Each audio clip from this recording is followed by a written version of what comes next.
Hi everyone, my name is Robin and I'm a second year doctoral student in clinical psychology at Regent University.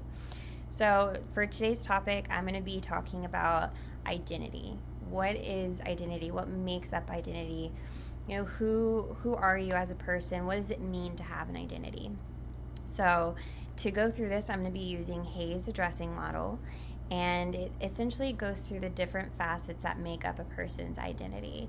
And so, if you would like to participate and just kind of dive a little deeper into your identity, these are all things that you know already about yourself, but maybe you didn't consider them to be really important aspects of your personality, of your identity, essentially. So go ahead and get out a piece of paper and pencil, and we'll go through these together.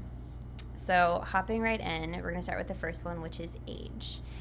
So essentially, when it comes to identity, it evolves over the lifespan, right? So considering a person's age is crucial for understanding their identity in a particular context.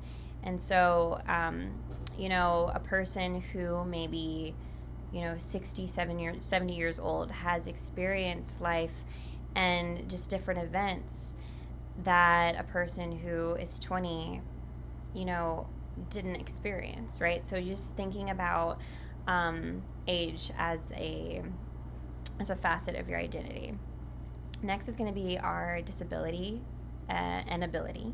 So recognizing the influence of a physical and mental ability on identity is really important.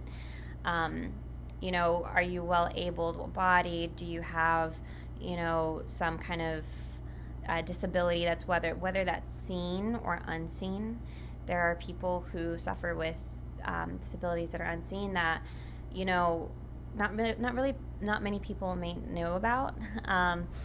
But that person still has an experience that is very different from someone who doesn't have a disability, of course, right? Because they're having to navigate the world in a different way. And the same thing for if the disability is a parent. You're navigating the world in a different way. So it's just really realizing our disability and our ability as part of our identity. So go ahead and write that down. And then we have our religious and spiritual identity. So an individual's beliefs, their values, and their spiritual practices are also very important to their identity. And having a cultural competency in addressing diversity factors is really important, specifically as a clinical psychologist, but just in general. Just really knowing what do you believe about a certain topic, not what your family believes, not what your friends believe, not what you think you're supposed to based on society's expectations, but really what do you as a human being believe? And this is something that you may already know. This is something that you may be in the midst of figuring out, and that's okay. It's part of the journey, and it takes asking those deep questions, those hard questions that may be uncomfortable to ask. But once you're able to identify your spiritual and religious identity, or if you even have one, right? Like you may not have one, and that's okay too. It's all about knowing where you stand, right? It helps to build in your confidence and your identity of knowing kind of just where your beliefs are rooted in, what your beliefs are rooted in. Okay? And then we have our ethnic and racial identity. Of course, race and ethnicity do contribute significantly to a person's identity. And so we're taught as clinicians to be sensitive to experiences related to like racial and ethnic backgrounds, including like, for example, the impact of discrimination, what that might do to a person, how that shapes their experience. A black male living in America has a different experience than a white male living in America, right? Like that's just how it is. And so knowing these different factors and how they play into a person's perception of how they experience the world is something that we want to be competent in, and just being aware of your own racial identity too, knowing your background, where you come from, your roots. Okay, so next is socioeconomic status.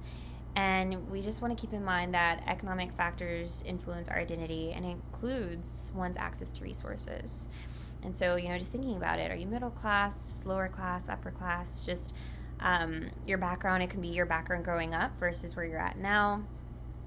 Just keeping that in mind and writing that down as a factor as part of your identity. And then we have sexual orientation.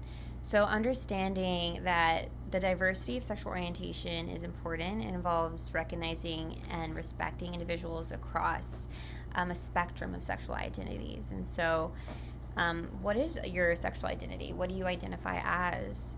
Are you still in the midst of figuring it out?